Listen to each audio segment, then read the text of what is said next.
अशी ही एकच चमचमीत भाजी असली की दुसऱ्या भाजीची अजिबात गरज लागत नाही. तर आज आपण मस्त कमी मसाल्यांमधला हा चमचमीत राजमा कसा तयार करायचा ते पाहूया. हा तुम्ही भाताबरोबर भाकरीबरोबर खाऊ शकता. टिफिनसाठी जर नेत असाल तर अगदी योग्य परफेक्ट रेसिपी आहे. तर या पद्धतीनं तुम्ही एकदा नक्की करून पहा. बनवायलाही सोपी आहे आणि चवीला पण खूप छान राजम्याची लागते. मस्त चमचमीत भाजी तयार करण्यासाठी इथे मी 1/2 किलो प्रमाणात हे ओल्या राजम्याचे दाणे घेतलेले आहेत. आता तुमच्याकडे जर ओल्या राजम्याचे दाणे नसतील, शेंगा नसतील, तर मात्र तुम्ही सुकवलेला जो राजमा असतो तो रात्रभर भिजत ठेवा आणि त्याच्यापासून याच पद्धतीनं भाजी तयार करा. चवीलाही खूप छान लागते. कमी साहित्य आपण इथं मसाले वापरलेले आहेत, त्याच्यामुळे पटकन तयार होते. सुकवलेल्या राजम्यापासून जर तुम्ही ही भाजी तयार करत असाल तर मात्र हा राजमा रात्रभर भिजत ठेवा. दिवसाचा भिजत टाकत असाल तर मात्र 5 ते 6 तासांसाठी व्यवस्थित भिजू द्या. नंतरच याची भाजी तयार करायला घ्या.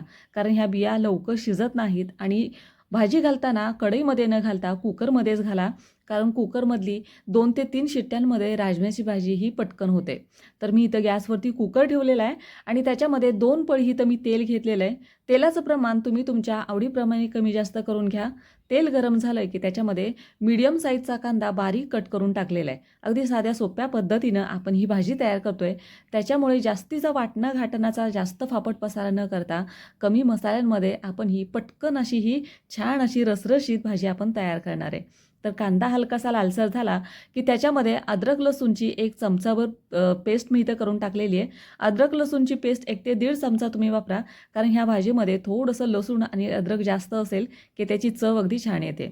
हे छान असं परतलं की ह्याच्यामध्ये आपण आता काही मसाले घालायला घेऊया. मसाल्यांमध्ये सगळ्यात अगोदर 1 चमचाभर मी इथं हळद घेतलेली आहे. हळद घेतल्यानंतर लाल तिखट घ्यायचं आहे. त्या लाल तिखट तुमच्या घरी जे साठवणीचं लाल तिखट आहे ते तुम्ही तुमच्या आवडीप्रमाणे इथं ॲड करा. 1.5 चमचा एवढं लाल तिखट इथं वापरलेलं आहे.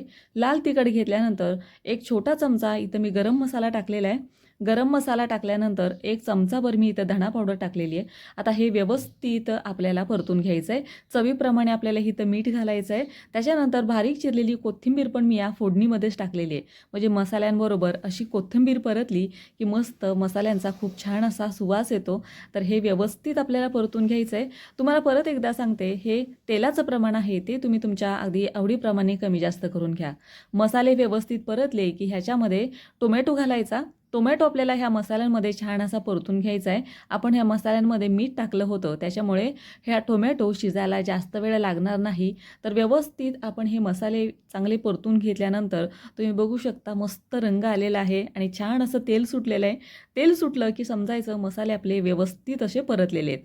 आता ह्याच्यामध्ये जो राजमा आपण घेतला होता तो इथं घालून घेऊया आणि व्यवस्थित या मसाल्यांमध्ये हा राजमा छान असा परतून घेऊया. 1 ते 2 मिनिटं चांगला परतून घ्यायचा आहे. तर राजम्याची भाजी अशी कुकरमध्येच घाला, कारण राजमा शिजायला थोडासा जास्त वेळ लागतो.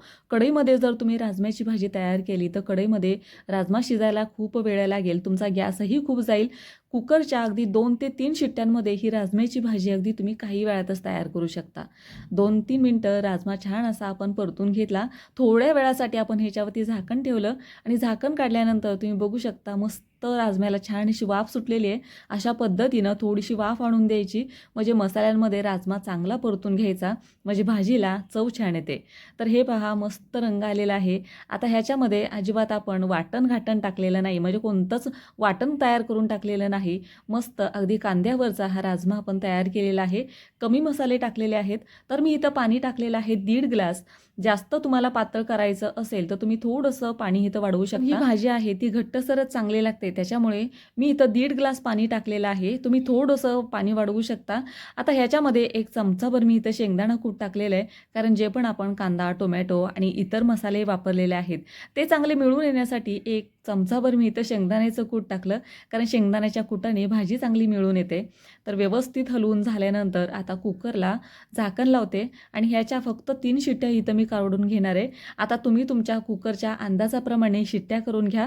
तुमच्या कुकरच्या शिट्ट्या कदाचित जास्त लागू शकतात.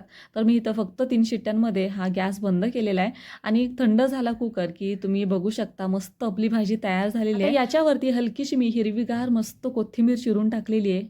व्यवस्थित आपला राजमा मसाला तयार झालेला आहे. राजम्याचे दाणे पण छान असे शिजलेले आहेत. तुम्ही बघू शकता अगदी कुकरच्या 3 शिट्ट्यांमध्ये आपण ही भाजी आहे, कुकर आहे तो बंद केला होता. तर व्यवस्थित आपली भाजी अगदी तयार झालेली आहे. ही भाजी तुम्ही भाताबरोबर, भाकरीबरोबर किंवा टिफिनमध्ये नेण्यासाठी अगदी योग्य आहे. अजिबात तुम्हाला एक भाजी जर तुम्ही अशी बनवली तर दुसऱ्या भाजीची गरज लागणार नाही, एवढी मस्त चवीची तयार होते. तर तुम्हाला ही रेसिपी कशी वाटली मला कमेंट करून नक्की सांगा. तुम्हाला जर रेसिपी आवडली असेल तर तुमच्या मित्र-मैत्रिणींबरोबर पण शेअर करा. चला तर मग पुन्हा भेटूया अशाच साध्या सिंपल रेसिपीज पाहण्यासाठी संगीताज कुकिंग चॅनलला नक्की सबस्क्राईब करा.